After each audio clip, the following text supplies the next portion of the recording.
안녕하십니까. 반갑습니다. 이번 시간에는 2023년 제21회 시험이 되겠습니다. 사회복지사 1급 시험 합격을 위한 공부 방법에 대해서 같이 살펴보고자 합니다.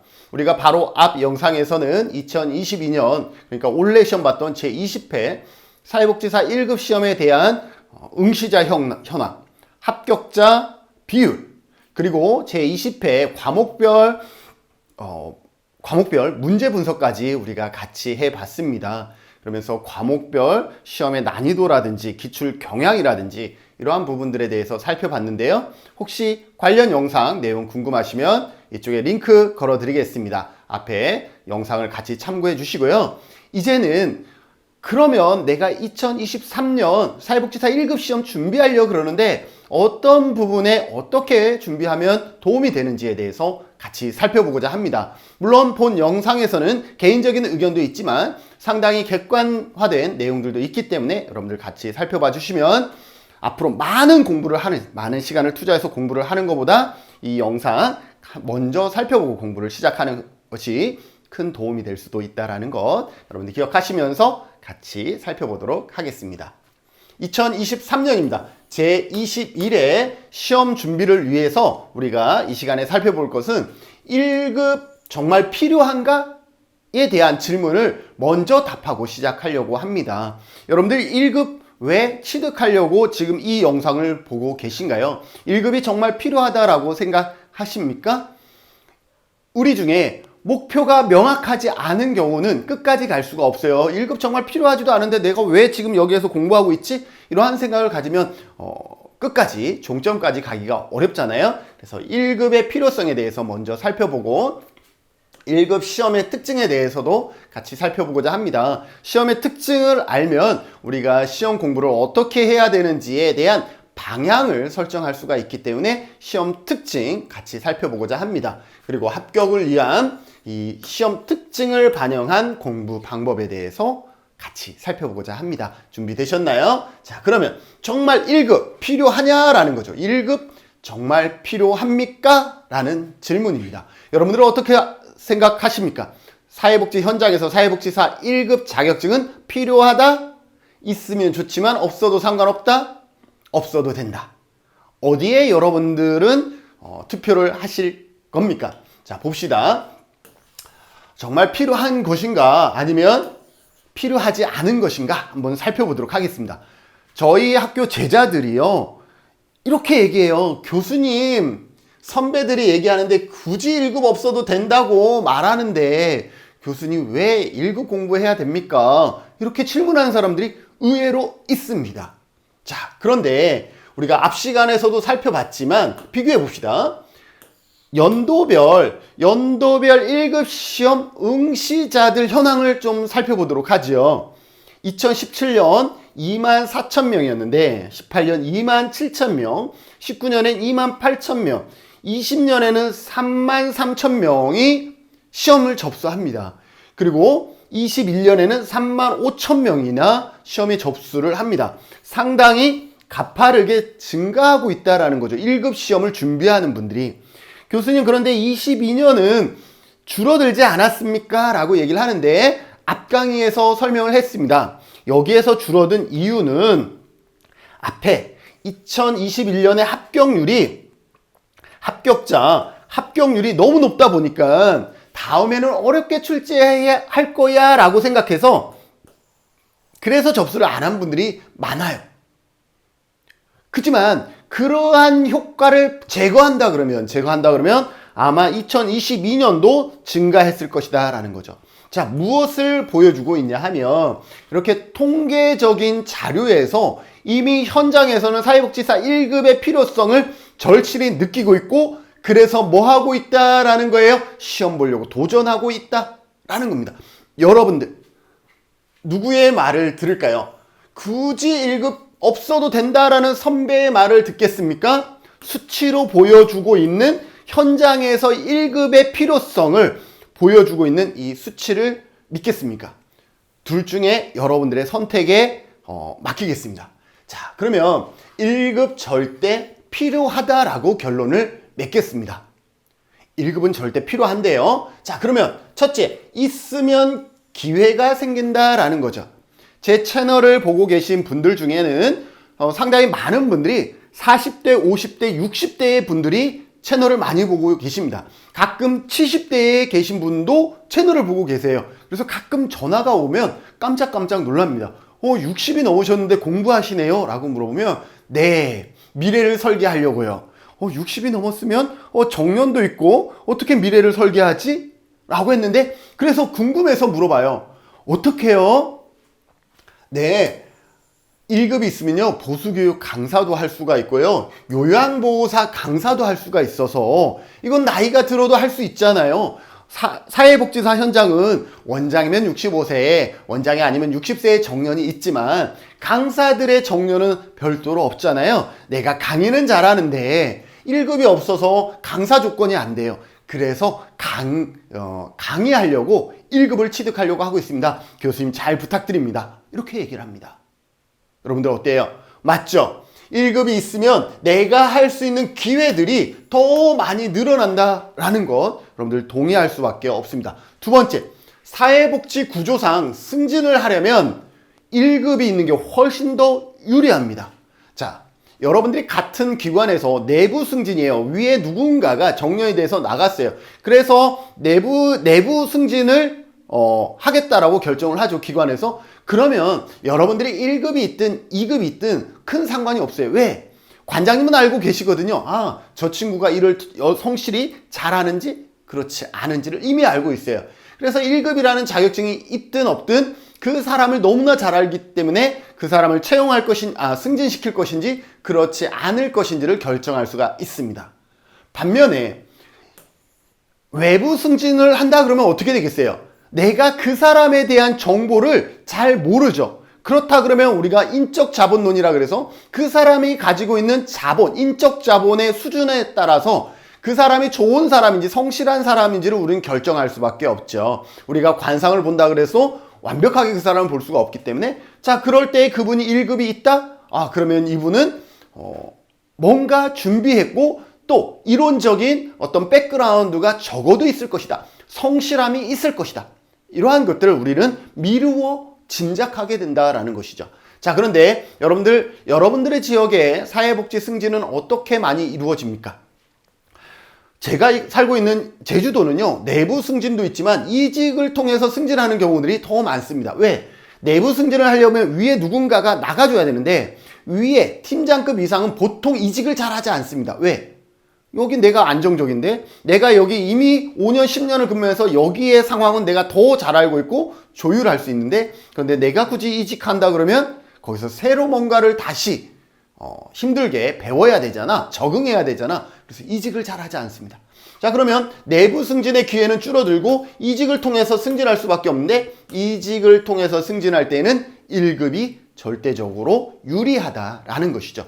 그리고 최근에 채용 공고에서 아예 1급 소유를 필수 또는 우대 조건으로 내거는 경우가 상당히 많이 늘어났다라는 거죠. 제가 하나를 갖고 와봤는데요. 서울특별시 사회서비스원 채용 공고입니다. 여러분들 사회서비스원이 무엇인지 알고 있죠? 네, 2019년부터 사회서비스원 시범사업을 하면서 이제 법이 통과되어서 이제 전국에 광역시도에 사회서비스원이 설립이 되었습니다. 저희 제주도도 설립이 되었고요.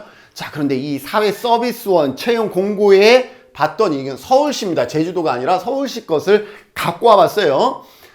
필수 자격입니다. 필수 자격. 필수 자격에 여기 계약직인데 아주 높은 직도 아니에요. 물론 계약직인데 높은 고위직일 수도 있죠. 일반 계약직인데도 불구하고 필수 자격에 뭐가 있냐? 사회복지사 1급 자격증 소지자. 뭐라고요? 1급이라고 딱 명시해버렸어요. 2급 사회복지사 자격증 시험 응시할 수 있나요? 없나요? 없습니다. 아예 시험이 아니라 채용 이력서조차 낼 수가 없어요. 이처럼 뭐가 달라지고 있다라는 거죠. 채용 공고에 애시당초 1급 소유자 필수 또는 우대라는 조건들을 내걸고 있습니다. 그런데 정말 굳이 1급 없어도 돼? 라는 선배의 말을 여러분들이 이제는 믿겠습니까? 아니죠. 여러분들 어때요? 내가 1급이 있으면 기회가 생깁니다. 내가 1급이 있으면 승진할 때 훨씬 더 유리한 고지에 서게 됩니다. 내가 1급이 있으면 채용 공고에 내가 다양한 곳에 기관에 이력서를 제출할 수가 있습니다.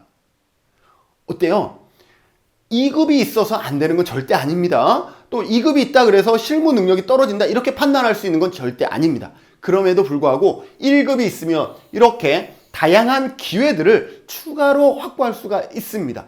그래서 저는 1급 강사로서 여러분들이 가능하다 그러면 이 영상을 보고 계시기 때문에 더욱더 여러분들 1급을 따는 데에 조금 더 에너지를 투자해 주셨으면 좋겠습니다. 자, 그럼 언제 할 것이냐라는 게 또 문제겠죠. 그럼 1급 언제 따야 돼요? 이거는 질문할 필요가 없습니다. 이 영상을 보는 순간부터 나는 1급에 도전해야지 라고 마음 먹으시면 될 것 같습니다. 2022년 이제 준비해서 밝아오는 2023년에 여러분들이 1급을 취득할 수 있도록 지금부터 여러분들이 스타트해 주셔야 가장 빠르다라고 보시면 되겠습니다. 왜냐하면 지금 도전해야 되는데 그 이유 여러분들 너무 잘 아실 겁니다. 인생의 나이만큼 시간의 속도도 빨라지고요. 공부할 시간은 점점 줄어들고 기억력마저도 가물가물합니다. 네, 이건 나이가 든 사람들이 공통점이 아니에요. 모든 사람의 공통점이죠. 여러분들 이 영상을 보는 최소 연령이 적어도 대학을 졸업하는 연령대겠죠. 그러니 적어도 21살 이상의 누군가가 이 영상을 보고 계시겠죠. 적어도. 자, 그런데 여러분들이 이제 졸업을 합니다. 졸업을 하는데 3년 있다, 5년 있다 해야지 어차피 그때까지는 내가 팀장으로 갈 수 없으니까. 자, 5년 후에 여러분들의 기억은 남아있을까요? 지금 대학에서 배운, 인행사에서 배운 프로이드의 정신분석학에서 가장 중요한 게 무엇인지 기억할 수 있을까요? 그렇죠? 지역사회복지론에서 얘기하고 있는 아른스타인의 8단계가 무엇인지 여러분들 기억할 수 있을까요? 그때는 다시 밑바닥부터 다시 시작해야죠. 그러면 여러분들이 지금 졸업하고 있다 그러면 언제가 가장 적절한 때입니까? 도전하기에 바로 지금이겠죠. 왜? 내가 금방 배웠던 내용들 아직 머릿속에 남아있을 때 조금만 노력하면 1급 딸 수 있습니다. 교수님, 나는 이미 40대인데요. 40대, 50대보다는 훨씬 좋은 나이잖아요. 왜? 저도 아직 40대거든요. 40대인데 정말 살아오면서 느낀 거예요. 20대는 그래도 하루의 시간이 좀 길었고요. 1년의 시간이 상당히 좀 길었다라는 느낌이 있어요. 그러니까 시간이 빨리 간다라는 생각보다는 와, 아직도 캠퍼스 생활을 내가 즐기고 있네? 그랬어요. 자, 그런데 40대가 되니까요. 인생의 속도가 40km로 달리네요. 뭐 하지 않았는데 일주일이 후다닥 지나가고요. 나는 고민하고 싶지 않은데 계속 고민거리가 머릿속에 계속 쌓이고요. 일은 계속 늘어나죠. 김진은이 원래 일하는 거 좋아하니까 교수님은 일하는 거 너무 좋아해서 일중독이라서 그렇잖아요. 그것도 있는데요. 그것을 제외하고도 해야 될 일들은 계속 늘어납니다. 속도도 그만큼 빨라지고요. 50대는 어떻게 되겠어요? 아마 더 빨라지지 않겠어요? 자녀들의 어떤 뒷바라지라든지 이런 것들을 하다 보면 40대보다 또 50대의 속도는 더 빠를 것 같아요. 내가 내 자신에게 투자할 시간이 별로 없을 것 같아요. 언제? 지금 해야 된다라는 거죠. 인생의 나이만큼 시간이 빨리 지나가기 때문에 뒤로 가면 갈수록 내가 이 공부를 할 시간적 여유는 오히려 줄어든다라고 보시면 되겠습니다. 그래서요, 아마 60대가 되면 공부할 수 있는 여력이 더 많죠? 라고 얘기할 것 같죠? 그렇지 않다라는 거예요. 그리고 공부할 시간은 점점 줄어들어요. 그렇기 때문에 인생의 속도가 빠르기 때문에 기억력도 가물가물해지죠. 여러분들, 제가 1급 강의를 하기 때문에 김진훈 교수의 기억력은 상당히 좋을 것이다? 그렇지 않습니다. 저는 하루 전에 어떠한 것들은요, 기억하려고 하지도 않습니다. 왜? 해도 기억하려고 막 노력해도 안 되니까 포기했어. 그만큼 기억력이요, 하루가 다르게 나빠지는 것 같아요. 그렇기 때문에 내가 아까 1급 정말 필요하다 그랬잖아요. 승진은 정말로 40대, 50대에 더 많이 이루어지잖아요. 그러려면 그 전에 준비하셔야 된다라는 거죠. 60대에 그죠? 그래야 내가 강사할 수 있으니까 다양한 도전을 할 수가 있으니까 60대에도 도전하셔야 됩니다. 언제? 내 인생에서 가장 젊은 오늘부터 시작하셔야 된다라는 것 여러분들에게 다시 한번 강조하면서요. 여러분들 공부하기 전에 이거 반드시 확인해 주셔야 됩니다. 내가 시험 보고 자격증을 취득할 수 있는 조건이 되는지, 자격 시험 조건이 되는지를 먼저 살펴보라는 거죠. 왜냐? 안타깝게도 시험 합격했는데 나중에 봤더니 자격 조건이 안 되는 경우들이 가끔 발생합니다. 너무 안타까운 사연이죠. 4학년 졸업 예정자는 대부분의 학교에서는 1급 시험을 봐야 되는 과목들은 필수 과목으로 선정을 해서 졸업과 동시에 1급을 보는데 지장이 없으나 아주 가끔 예를 들어서 사회복지사 실습이라든지 일부의 과목을 필수가 아니라 선택 과목으로 이렇게 넣어버리면서 시험 볼 수 있는 그 교과목을 이수해야만이 시험을 볼 수 있는데 교과목 이수 자체가 안 돼 있는 경우들이 아주 가끔 발생합니다. 그래서 이수 과목을 한번 확인해서 내가 시험 조건에 되는지, 아니면 이런 부분들은요 학교에 물어보면 되겠죠. 학교에서 알고 있어요. 그래서 학교에 교수님 저 졸업하면 1급 시험 볼 수 있나요? 라고 그 학과장님 교수님한테 한번 여쭤보시면 되겠죠. 그래서 반드시 4학년 졸업 예정자는 이수 과목 확인 등을 통해서 1급 자격시험 조건이 되는지를 확인해 보셔야 됩니다. 특히 요즘 학점은행제나 사이버를 통해서 학위를 취득하시는 분들은 반드시 사전에 좀 확인해 보시면 좋겠습니다. 자, 두 번째는요. 2급 보유하고 경력 1년 이상의 조건을 충족하는 응시생들이 있죠. 내가 전문대를 졸업해서 2급 자격증이 있는 상태에서 뭐가 있어야 돼요? 그러면 경력 1년 이상의 조건이 충족되어져야만이 시험 볼 수 있는 자격이 주어집니다. 시험 볼 수 있는 자격이라기보다는 자격증을 취득할 수 있는 조건이 되어지는데, 가끔 경력 1년 이상 됐는데 이 경력이 사회복지시설 경력이 아니다 보니까 한사협에서, 한국사회복지사협회에서 인정해주지 않아요. 경력으로 인정해주지 않는 경우들이 발생하게 됩니다. 그렇기 때문에 내가 다니고 있는 이 직장의 경력이 사회복지사 경력 1년에 해당하는지, 1년으로 인정이 가능한지를 사전에 먼저 확인해 볼 필요가 있습니다. 아무것도 아니지만 이것을 확인하지 않고 열심히 공부해서 시험은 합격했는데 자격증 신청이 안 되는 경우들이 아주 가끔 발생하고 있기 때문에 이 점도 여러분들이 먼저 확인해 주셔서 이제 공부할 준비하고 스타트해 나가시면 좋겠습니다. 자, 합격을 위한 공부 방법입니다.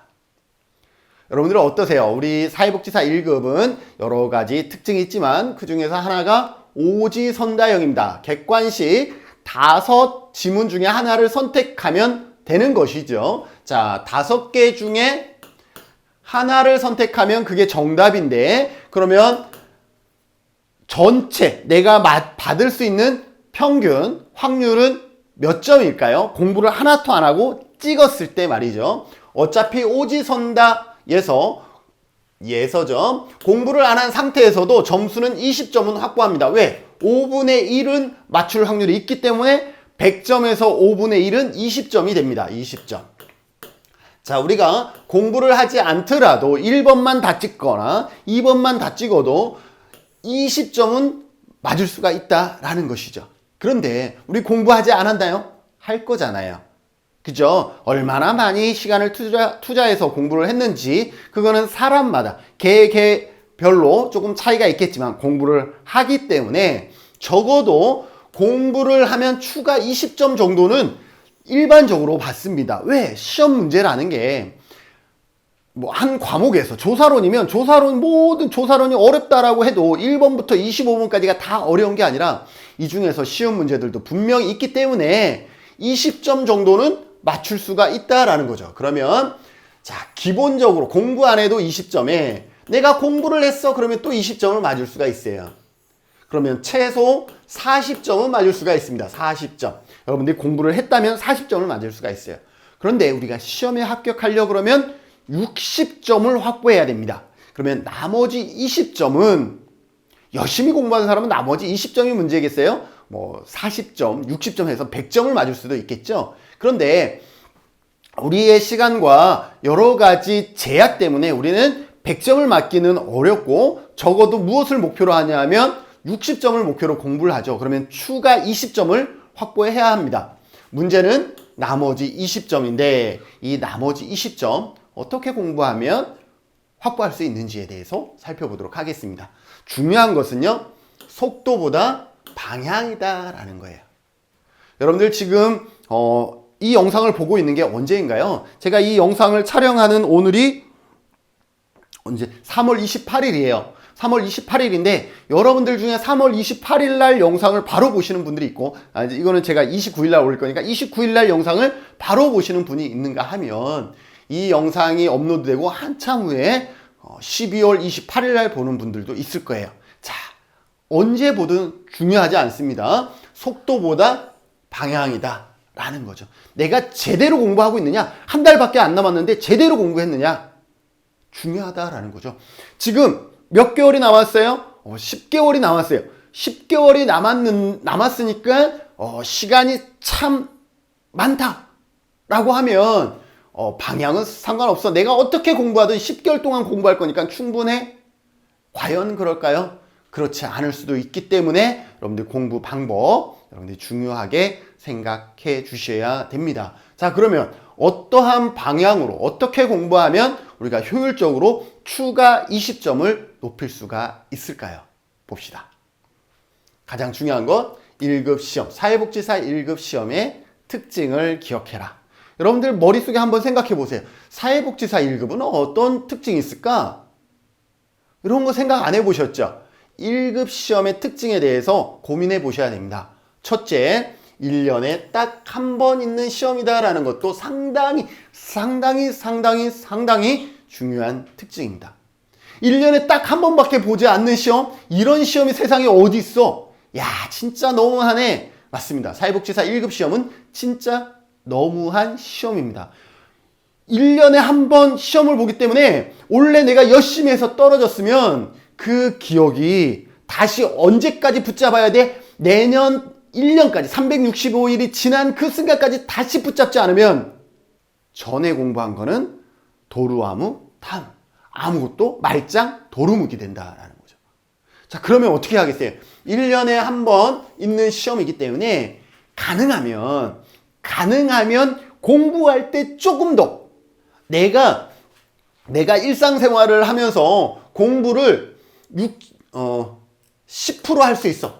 공부에 내가 10% 정도는 300일 동안 10% 정도는 투자할 수 있어. 그러면 가능하면 11%를 투자하라는 거죠. 뭐예요? 시험에 조금 더 투자하라는 거죠. 왜? 1% 때문에 떨어지면 다시 내년에 10%를 다시 챙겨야 되거든요.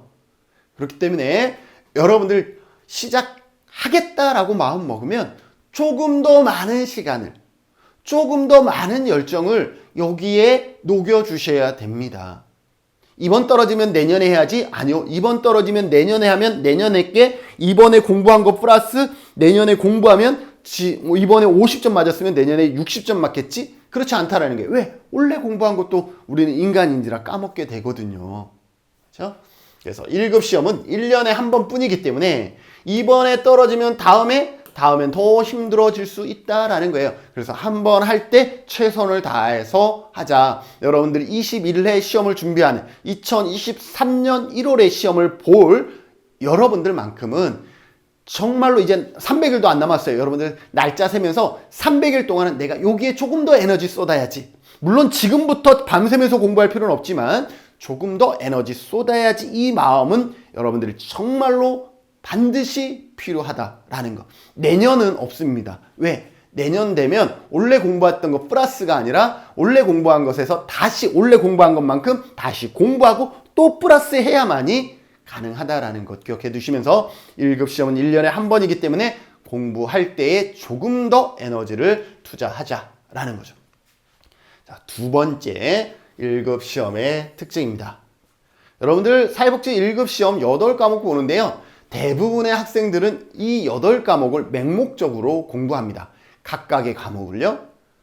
그렇게 공부하다 보니까 공부가 너무 어렵고 이게 내 삶의 또 사회복지 실천 현장과 매칭시키지 못하는 아이러니컬한 모습들이 보입니다. 제가 제일 안타까운 게 그거예요. 1급 시험을 공부하면 이게 현장에 녹아 들어가야 되는데, 그러려고 우리가 1급 시험이라는 것을 만들었을 텐데 1급 시험 따로 실천 현장 따로 이렇게 간다라는 거죠. 여러분들 잘 보세요.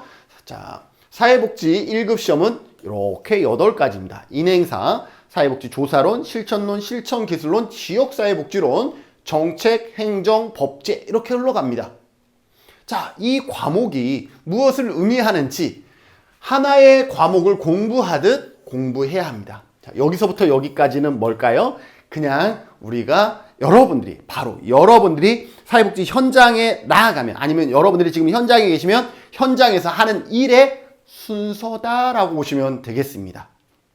여러분들, 사회복지 일을 하기 위해서 가장 필요한 게 뭘까요? 인간이 어떤 사람이야? 인간을 제대로 이해해야 되겠죠. 인간을 이해하고, 우리가 사회복지를 하는 목적이 뭐예요? 문제를 해결하고 욕구를 충족시키기 위해서 하는 거죠.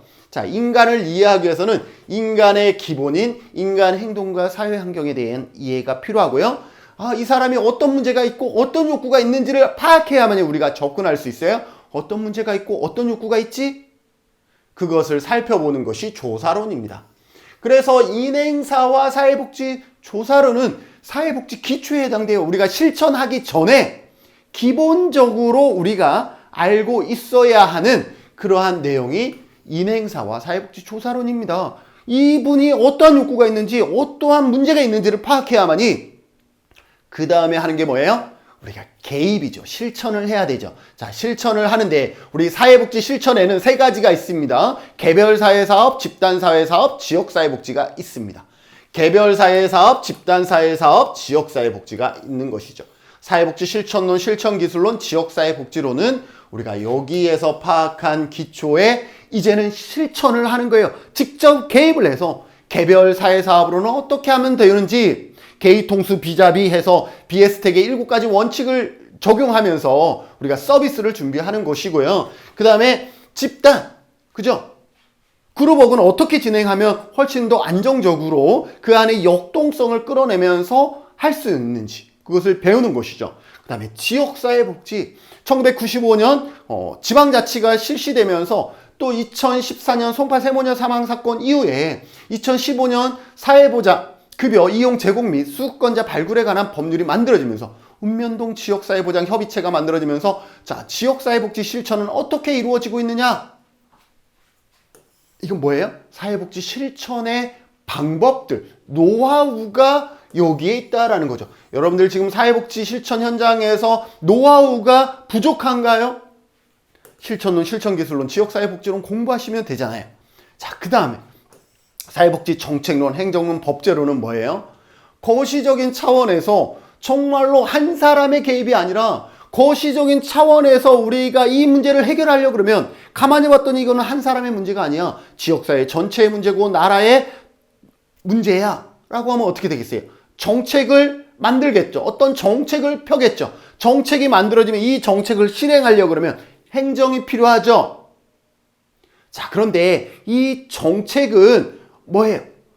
정책은 어떤 방향성은 있지만 강제성이나 이런 게 없을 수도 있어요. 자, 그러면 국회를 통해서 이제 뭘 할 수 있어? 법제화, 입법화할 수가 있죠. 거시적인 차원에 접근해서 필요한 것은 뭐겠어요?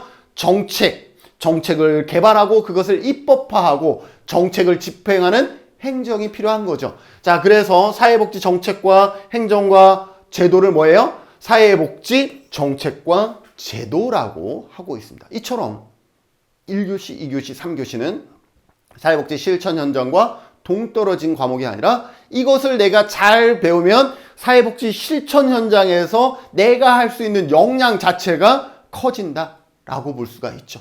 그런 면에서 8과목은 이론이자 결국은 뭐다라는 거 실천이에요. 여러분, 이론이라고 공부하지 마세요. 내가 이걸 어떻게 적용할 것인가? 실천이라고 공부를 하게 된다 그러면 1급 시험을 준비하면서 가장 행복한 것은 1급의 합격이지만 사회복지 현장에서 하고 있는 필요한 내용이기 때문에 이론과 현장은 다르지 않다라는 거예요. 그래서 어떻게 공부해요? 즐겁게 공부해야 된다라는 거죠.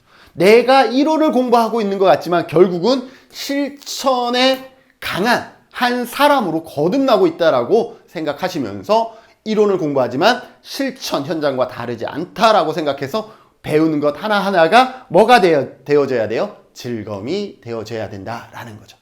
더불어서 이 시험에는 이렇게 1교시, 2교시, 3교시가 있는데 과락 기준을 확인해야 됩니다. 대부분의 학생들이요, 어떻게 생각하냐면 과락을 면하기 위해서 어려운 것을 먼저 공부합니다. 안타깝습니다. 어려운 거 먼저 공부하는 거 아닙니다. 적어도 사회복지사 1급 시험은 쉬운 과목부터 공부하는 겁니다. 왜? 과락이 있기 때문에. 교수님, 과락이 있기 때문에 어려운 것을 공부해서 과락은 면해야죠. 그래야 나머지에서 좀 잘 보면 합격하죠. 잖아요. 그런데 사회복지사 1급 시험은 과락이 있기 때문에 쉬운 것부터 해야 됩니다. 왜일까라는 거죠. 과락의 기준을 여러분들이 확인해 주셔야 되는데, 우리가 공부할 때는 이 하나, 둘, 셋, 넷, 다섯, 여섯, 일곱, 여덟 과목으로 여러분들이 공부를 하게 되지만, 우리가 과락 기준을 설정할 때 과락 기준은 이게 1교시, 1과목, 이게 2과목, 이게 과목이에요. 3개의 과목으로 과락 기준이 바뀐다라는 거예요. 무슨 말이냐? 예를 들어서 1교시가 인간행동과 사회환경과 사회복지조사론인데, 우리가 생각하기에는 인행사가 너무 어려워. 그래서 인행사 빵점 맞았어요. 교수님, 저 과락이에요. 나머지 거 점수 채점 안 해도 돼요. 이렇게 생각할 수 있잖아요. 그런데 과락 기준은 이렇게 8과목을 각각 과락 기준으로 설정한 것이 아니라, 공부하는 8과목이 과락이 적용되는 것이 아니라 매 교시별 과락이 적용됩니다. 즉, 여기에서 빵점 맞았어도 사회복지조사론에서 80점을 맞았어. 그러면 두 과목의 평균이니까 40점이 나오겠죠. 이 총에서 40점이 나오겠죠. 40점 이상이기 때문에 과락을 면한다라고 볼 수가 있습니다. 자, 그런데 내가 어려운 과목을 먼저 했어. 인행사를 먼저 공부를 했어요. 인행사가 너무 어려워서 과락을 면하려고 먼저 공부했어요. 그러면 어떻게? 어렵기 때문에 공부 시간이 많이 걸려요. 그리고 좋은 점수도 못 받아요. 그런데 그러다 보니까 쉬운 과목 공부할 시간이 없어. 그러면 얘는 어려우니까 점수 낮고, 얘는 공부할 시간이 없어서 점수를 못 받아요. 이러한 문제가 발생한다라는 거죠. 두 과목 중에 내가 뭐예요? 좋아하는 과목이 조사론이야. 그러면 조사론 먼저 공부하면 좋아하니까 점수도 잘 나올 거고 좀 더 빨리 공부도 끝나겠죠. 그러면 조사론에 일단 좋은 점수 확보하고 그 다음에 남는 시간 인행사 공부해 가셔야 됩니다. 지금 공부할 때 특히 이처럼 시간적 여유가 좀 널널할 때에는 쉬운 과목 먼저 공부해라는 거죠. 왜? 과락은 각각의 과목을 과락 기준이 아니라 1교시 전체가 하나의 과목으로 생각해서 과락 기준이. 인행사 시험을 못 보더라도 조사론에서 잘 보면 1교시 과락 면제입니다. 올해처럼 3교시가 정말 어려웠는데 나 그중에 정책론은 좀 잘 봤어. 그러면 행정과 법제를 못 보더라도 정책론에서 플러스 마이너스 하면서 과락을 면할 수가 있는 것이죠. 자, 그래서 공부는 즐겁게 하는 거예요. 앞에서 봤듯이 즐겁게 하려고 하니 쉬운 거부터 먼저 해라. 쉬운 거부터 먼저 하면 또 어떤 효과가 있냐면 이 8과목은 전혀 다른 과목이 아니에요. 예를 들어서 우리가 공무원 시험 준비할 때 사회복지, 개론, 영어, 역사 이렇게 전혀 연관이 없는 이런 과목들이 아니다라는 거죠. 인간행동과 사회환경과 실천론, 실천기술은 지역사회복지론 다 중복이 돼요. 정책, 지역사회복지론, 정책, 행정, 법제 이거 뭐예요?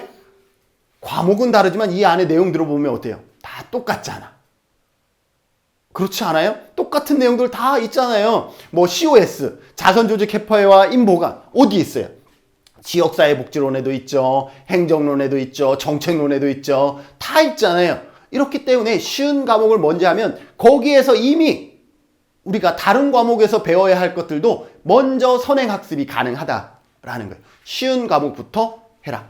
여러분들 지금 공부 시작하고 계신가요? 쉬운 과목부터 한번 해보시고요. 그렇다고 해서 어려운 과목 그럼 아예 하지 마냐? 아니죠. 쉬운 과목은 우리가 쉽게 책을 펼칠 수 있는 자신감이 있기 때문에 쉬운 과목 펼치고 어려운 거는 중간중간 펼치면서 또 같이 봐주셔야 됩니다. 그러면서 쉬운 과목은 좀 빨리 마스터하시고 이제 어려운 과목들을 이제 좀 더 집중적으로 공부할 수 있어야 되겠습니다. 자, 그 다음 1급 시험의 특징인데요. 이게 중요합니다. 시험에는 두 가지의 패턴이 있습니다. 문제 은행 방식과 문제 출제 방식이 있습니다. 문제 은행 방식은 여러분들이 자동차 운전면허 시험처럼 수만 개의 문제를 먼저 다 문제를 만들어 놓고 그 중에서 매주마다 랜덤으로 문제를 출제하는 거죠. 그렇게 하면 어때요? 문제랑 답이 똑같은 문제들이 중간중간 계속 나올 수가 있는 거죠. 그러나 우리 사회복지사 1급 시험은 문제 은행 방식이 아니라 문제 출제 방식이다 라는 거죠. 매해마다 한번 시험 보니까 그 시험 볼 때마다 출제위원들이 집합해서 이분들 출제하는 기간 동안은요, 핸드폰도 다 압수당하고요, 밖에 연락도 못하고요, 그 안에서 갇혀 있으면서 뭐만 해야 돼요? 말 그대로 문제만 내야 돼요. 그렇게 누군가가 시험 보기 전에 문제를 출제함으로 인해서 그것이 바로 시험날 우리가 받아보는 시험지가 되는 거예요. 자, 시험에는 매해 문제를 만드는 문제 출제 방식과 문제 은행 방식이 있는데 사회복지사 1급 시험은 뭐다? 문제를 매해마다 출제하는 문제 출제 방식이다라는 것. 시험은 문제 출제 방식이기 때문에 더 이상 만들 문제가 없다라는 거예요. 같은 시험 범위에 같은 내용을 벌써 20회까지 출제했잖아요. 그러니 새로운 문항을 만들어야 되는, 똑같은 문제가 아니라 새로운 문제를 만들어야 되는데 더 이상 만들 문제가 없다라는 거예요. 그러니 여기에서는 뭐가? 기출문제를 반드시 풀어라. 왜? 최근 변화되는 법, 제도 관심 가져라. 왜? 시사를 이해하고 문제로 가공해라. 왜? 이 내용을 여러분들이 기억해 두셔야 됩니다. 첫째, 출제 문제 출제 방식이기 때문에 기출문제를 반드시 풀어라. 여러분들 이해되세요? 똑같은 범위 내에서 문제를 출제하다 보니까 이 20번, 그것도 한 번도 아니고 20번을 같은 범위에서 같은 내용에서 문제를 출제하다 보니까 새로운 문제 만들어낼 수 있어요? 없어요? 없죠. 그러니 기존에 만들 수 있는 문제들은 이미 다 지문에 반영됐거나 예시로 반영됐거나 보기 1, 2, 3, 4번에 다 반영됐거나 이래요. 왜? 그만큼 중요한 거는 이미 다 냈기 때문에. 자, 그래서 20회까지 같은 시험 범위에서 문제를 추출하다 보니 시험 보는 사람만 어렵겠어요? 정말 어려운 사람 누군지 아세요? 시험 보는 사람도 스트레스겠지만 진짜 어려운 사람은요, 문제를 출제하는 사람도 엄청난 스트레스를 지금 받고 있다라는 거예요. 그래서 이분들이 새로운 내용을 문제로 만들면 되지요. 그럴 수 없죠. 범위가 정해져 있기 때문에. 그래서 결국 시험 문제의 70%, 80% 이상은요, 중요합니다. 제일 중요해요. 기출문제와 유사한 문항 및 패턴을 가질 수밖에 없다? 반드시 기억해 주세요. 왜? 같은 범위 내에서 계속 해마다 똑같은 출제 범위 내에서 문제를 출제하다 보니까 그 중요한 부분들이 달라지지 않아요. 그렇기 때문에 어때요? 70%, 80%는 이미 기출문제에 나왔었던 그런 지문이나 보기나 내용, 문항의 패턴을 유지할 수밖에 없다라는 것 기억해 두세요. 그래서 따라서 반드시 기출문제를 풀어봐야 한다. 정말 별표 별이 5개. 여러분들 별이 5개. 뭐 해야 된다? 기출문제를 푼 사람과 풀지 않은 사람은 추가 20점 우리가 확보해야 된다 그랬죠? 추가 20점을 확보할 수 있느냐 없느냐는 결국 기출문제에서 판가름 난다라고 해도 과언이 아닐 정도로 기출문제 무조건 풀어보셔야 됩니다. 여기에서 특히 내용이 고정되어 있는 이론 과목 있죠? 여러분들 인행사는요, 70%, 80%가 기출문제에서 나오는 것이 아니라 80%, 90%가 기출문제에서 나옵니다. 여러분들 인행사요, 기출문제만 잘 보셔도, 기출문제만 여러분들이 잘 요약 정리하셔도 시험에 좋은 점수 받을 수 있다는 거 기억해 두셔야 되겠습니다. 그래서 반드시 기출문제를 중심으로 봐야 합니다. 교수님, 그런데 20회 시험 있잖아요. 20회 시험. 20회 시험 기출문제 봤는데 그래도 많이 못 맞췄어요. 라고 얘기하는 분이 있어요. 자, 두 번째입니다. 최근 변화되는 법, 제도에 관심을 가져라. 자, 이거 똑같은 문제예요. 문제 출제 방식이기 때문에 기출문제를 보라 그랬는데 문제 출제 방식이기 때문에 최근 변화하는 법, 제도에 관심을 가져라는 거예요. 기존의 인행사는 바뀌지 않는 그 인행사의 범위 안에서 시험을 내야 되기 때문에 기출문제에 이미 다 녹아져 있어요. 근데 법, 제도, 정책은 재밌어요. 왜? 해마다 내용이 바뀌니까 큰 테두리는 동일한데도 불구하고 내용이 바뀌니까 이 내용 바뀐 거 시험에 내면 되는 거예요. 이해되시나요? 자, 그래서 정책, 법 등의 변화는 이게 정책이나 법은 변하는 과목이기 때문에 최신의 내용을 중심으로 공부해야 한다라는 것이죠. 20년 동안 냈던 범위 내에서 새로운 문제를 만드는 것이 너무나 어려운 일인데 하지만 법과 정책은 어때요? 그 바뀌는 법과 제도는 그 자체가 시험 문제가 될 수 있어요. 자, 그래서 여러분들요, 법과 정책은 최근에 어떤 시험 문제 많이 나왔어요? 지역사회복지론도 그렇고요. 최근에 바뀌었던 내용들이 대거 시험에 나오는 거죠. 왜? 지역사회보장협의체 2015년에 이게 만들어지면서요. 2016년, 17년부터 지역사회보장협의체 문제가 엄청 나왔죠.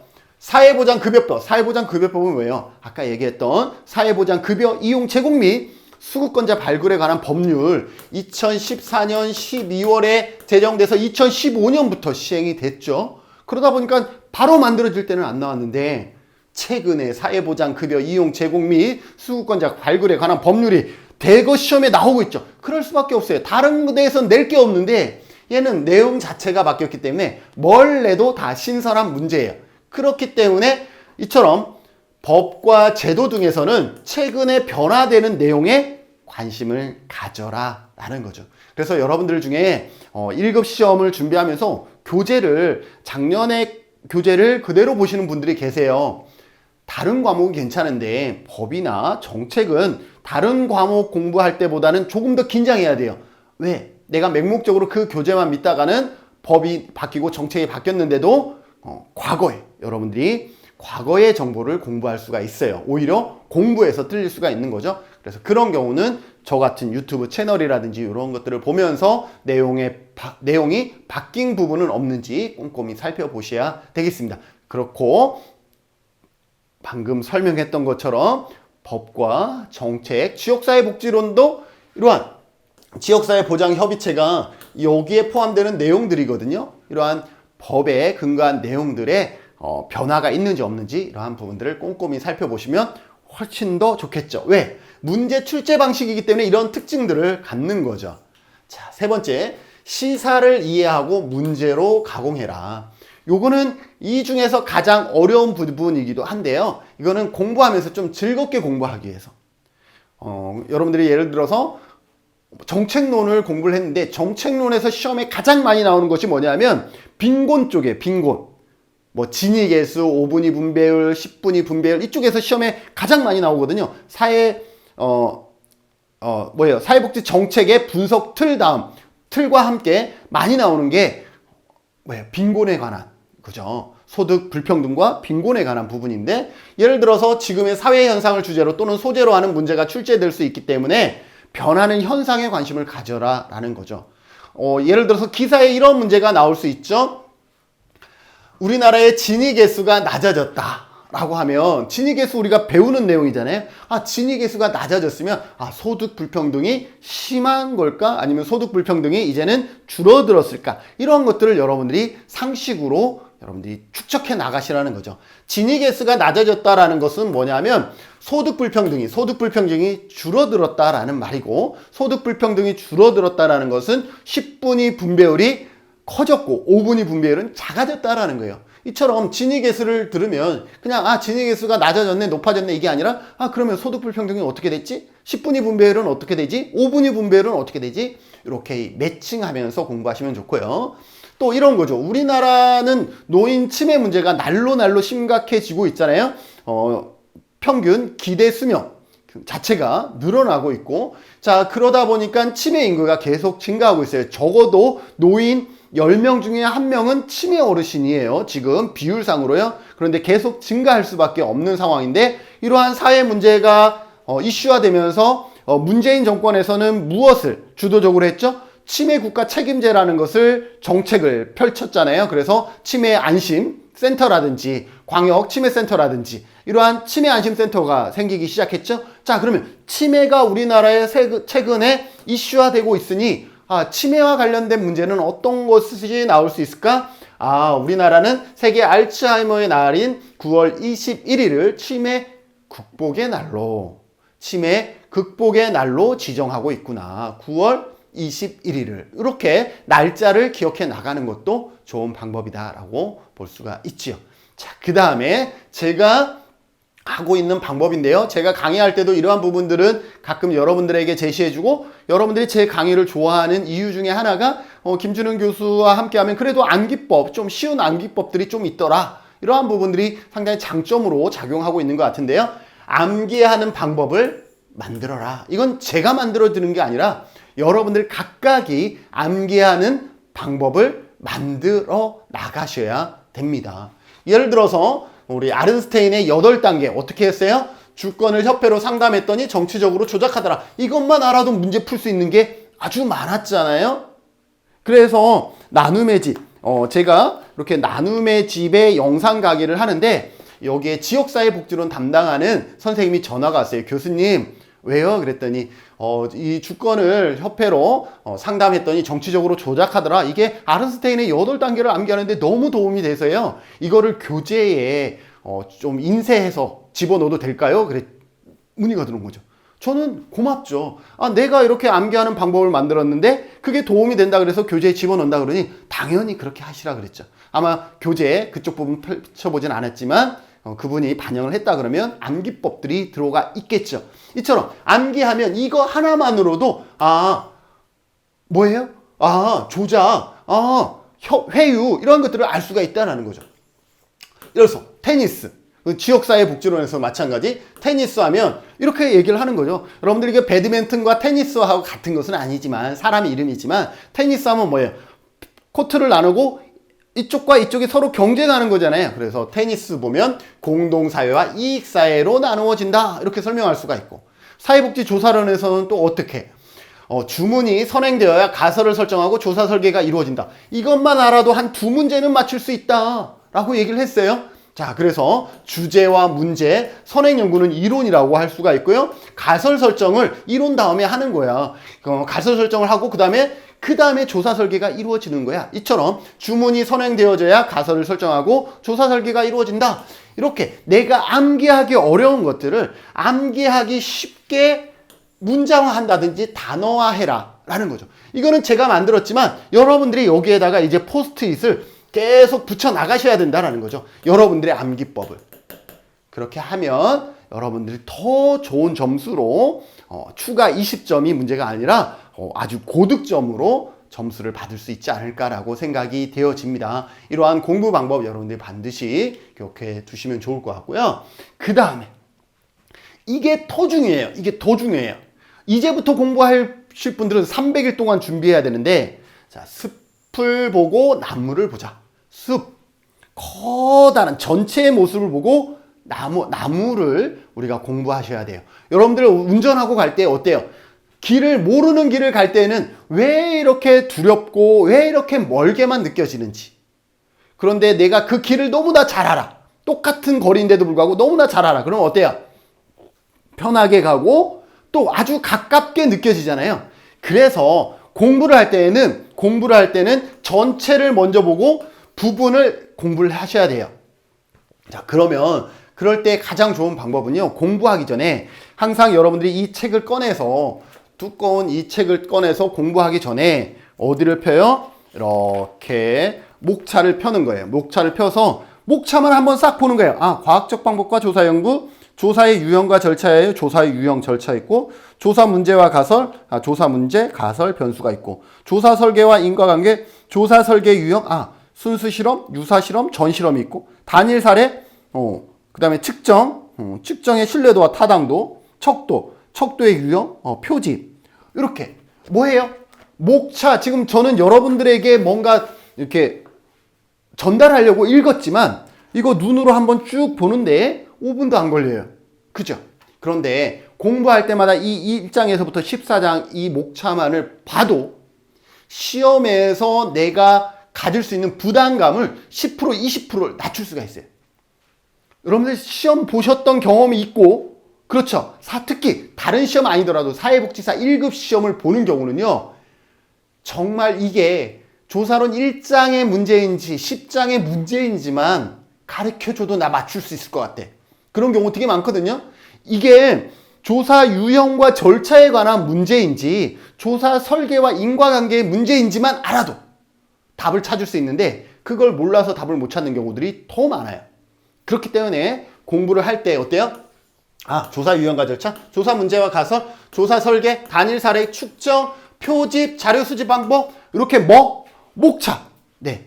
목차를 먼저 확인하시고 그 다음에 여러분들이 공부할 게 오늘은 단일 사례 할 거야. 그러면 목차 전부 한번 살펴보시고 그 다음에 6장으로 가서 단일 사례 설계를 공부하셔야 됩니다. 이렇게만 하셔도 여러분들이 점수를 정말로 높이 올릴 수가 있어요. 왜? 이거예요.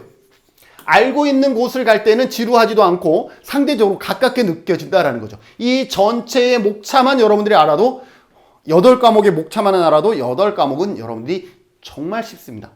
여러분들 사회복지 행정론 공부했는데 행정론이 뭔지 몰라 이런 사람들은요 너무 어렵게 공부하는 거예요. 여러분들 행정이 뭐예요?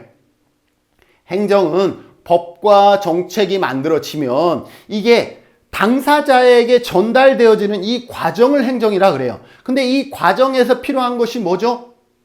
어떠한 전달자죠. 그 전달자가 우리는 뭐예요? 조직이에요. 기관이에요. 기관. 조직이 필요하다라는 거죠. 자, 그러면 조직이 필요하기 때문에 조직에서 배워야 되는 것이 행정론에 다 있는 거예요. 기획하고 인사하고 그 다음에 예산 이거 전부 다 뭐예요? 기관을 운영할 때 필요한 거죠. 그렇잖아요. 그래서 행정론이 이건 조직 운영에 관한 것이구나만 알아도 행정론 1장에서부터 12장까지 내용은 이미 다 공부한 거랑 똑같은 거예요. 쉽잖아요. 그죠? 그래서 행정론은 어디서부터 공부 시작하게 해요? 자선조직협회에서부터 공부 시작하죠. 왜? 조직됐잖아요. 조직이 있다라는 것에서부터 행정은 시작되기 때문에 어디서부터 해요? 정책이나 법은 엘리자베스 구인법부터 시작하지만 행정론은 엘리자베스 구인법부터 시작하는 것이 아니라 어디서부터 시작해요? 한참 후에 자선조직협회부터 1860년대부터 공부를 하잖아요. 법이나 정책은 1601년 엘리자베스 구인법부터 공부를 시작하는데 그 이유들이 뭐예요? 과목의 특징, 그 과목을 전체를 알고 있으면 부분으로 들어가는 것은 상대적으로 부담감이 덜 하다라는 거예요. 그것을 여러분들이 반드시 기억하시면서 목차, 패턴 기억해 두셔야 되겠습니다. 자, 이제 여러분들은 시작할 겁니다. 여러분들은 42.19 맞나요? 마라톤 이거 맞나요? 제가 그냥 적어봤는데 42.19km를 이제 달려가는 마라토너라고 생각하시면 될 것 같습니다. 여러분들이 시작을 빨리 달렸다고 좋은 게 아니죠. 시작 빨리 달려도 어디까지? 피니시 라인까지, 결승점까지 가지 못하면 앞에 먼저 달려간 것이 결코 득이 되지 않습니다. 자, 그러면 나중에 시작한 사람은 나중에 시작했기 때문에 시간은 짧지만 정말 열심히 달려야만이 그 제한 시간 내에 피니시 라인을 넘어가겠죠. 자, 여러분들에게 필요한 것은 42.19km를 달리는 마라토너와 같은 마음이 필요합니다. 어떻게 해요? 남은 기간을 잘 계산하면서 공부하셔야 됩니다. 지금부터 시작하신 분은 조금 여유롭게 건강관리하면서 300일을 잘 안배해 주시고요. 또 나중에 시간이 부족한 상태에서 하시는 분들은 정말로 집중해서 뭔가를 투자하고 공부하는 노력들이 필요하겠죠. 적당한 속도를 유지하면서 건강관리 잘 하시기를 당부드립니다. 반드시 건강관리 잘 하셔서 지금부터 이제 끝나는 그 날까지 여러분들이 건강에 이상 없이 잘 완주했으면 좋을 것 같고요. 배움의 기쁨은 공부하는 과정에서 우리가 앞에서 설명했듯이 사회복지 1급 시험의 8과목은 엉뚱한 8과목이 아니라 실천 현장에 필요한 정말 필요한 8과목이다. 예요. 여러분들이 그걸 공부하는 순간 이미 여러분들에게는 배움의 기쁨이 넘쳐야 돼요. 정책론을 배웠더니 내가 그동안 알지 못했던 다양한 우리가 공적 지원 방안들을 우리가 확인할 수 있어. 야, 좋다. 이렇게 기쁨을 누리셔야 되는 거죠. 지역사회복지론을 배웠더니 와, 우리 지역에서 정말 이런 것들이 필요했는데 왜 그동안 우리 기관은 기관 중심의 서비스만 했지? 이러한 배움의 기쁨들이 있어야 된다라는 거죠. 그리고 합격의 기쁨은 마무리하면서 공부를 하는 그 순간 여러분들이 합격을 위해서만 공부하는 것이 아니라 그때그때 기쁨이 있어야 되고, 그리고 언제? 내년 2023년 1월 셋째 주에 있는 시험에서도 합격의 기쁨을 여러분들이 누릴 수 있도록 잘 마라토너와 같이 페이스 조절 잘 하시면 좋을 것 같습니다. 자, 시작이 반입니다. 포기하는 자에게는 시작은 시작일 뿐입니다. 완주하지 못하면 반은 같지만 어쨌든 완주하지 못하는 거예요. 자, 그렇기 때문에 시험 접수자의 20%는 포기합니다. 여러분들 아시죠? 여러분들이 4만 명이 시험 접수를 했으면 실제 시험장에 가는 사람은 3만 명밖에 되지 않는다라는 거예요. 20%는 시험장에 가지도 않고 포기하는 거예요. 여러분들은 이렇게 중도 포기하는 자가 아니라 끝까지 완주하는 여러분들이 되시면 좋겠습니다. 왜? 정말로 공부를 조금 부족하게 했지만 끝까지 완주하면서 여러분들이 정말 운이라는 것이 따라서 합격할 수도 있고 다양한 변수들이 있기 때문에 여러분들 끝까지 파이팅 해주시면 좋을 것 같습니다. 그러기 위해서 저희 2023년 21회 사회복지사 1급 시험 복지인 연구소도 여러분들과 같이 하고자 저 역시도 페이스 조절하면서 여러분들하고 같이 할 것이고요. 네, 온라인 녹화 강의 시간 될 때마다 이제 4월 달에 기출문제부터 제가 녹화를 해서 4월 말 정도에 녹화해서 업로드 시키도록 하겠습니다. 그리고 오프라인 강의는 제가 제주도에 살고 있다 보니 어쩔 수 없이 제주도에 한정돼서 오프라인 강의 진행할 것 같고요. 후반부로 가면 온라인 라이브 강의를 한번 해보려고 하고 있습니다. 제가 이러한 시스템에 능한 사람이 아니다 보니까 그 전에 시스템 같은 것들을 조금씩 좀 갖춰 나가서 라이브 강의가 가능하면 유튜브 라이브 방송을 통해서 여러분들과 직접 실시간으로 강의해서 같이 좀 여러분들이 지치지 않도록 좀 끌고 가는 역할들 할 수 있으면 한번 해보려고 하고 있습니다. 이거는 확정은 아니지만 하려고 노력할 테니까 여러분들도 많이 응원해 주시고요. 유튜브 복지인 연구소 채널 구독, 좋아요 많이 설정해 주시고, 혹시 이 영상이 여러분들에게 도움이 됐다 그러면 또 다른 누군가에게도 도움이 되는 영상이겠죠. 그럴 때에는 같이 공부하는 누군가에게 홍보도 해주고 또 소개도 해주시고 그러면 좋을 것 같습니다. 자, 오늘은 사회복지사 1급 시험 정말 필요하다, 1급 자격증 정말 필요하다라는 내용과 함께 1급 시험의 특징, 그죠? 그리고 그렇기 때문에 공부하는 방법까지 여러분들에게 전달해 드렸습니다. 이 내용 자체만으로 합격하느냐 안 하느냐가 결정되는 것이 아니라 이것을 여러분들이 얼마나 소화해서 여러분들이 공부하는데 적용하느냐에 따라서 여러분들이 조금 적은 노력으로도 충분히 합격할 수 있는 그러한 어떤 방향성이 될 수 있다라는 생각에서 시간 투자해서 녹화를 했습니다. 여러분들 앞으로 공부하는데 조금이라도 도움이 되는 영상이었기를 바라면서 오늘 영상 모두 마무리하도록 하겠습니다. 수고하셨습니다.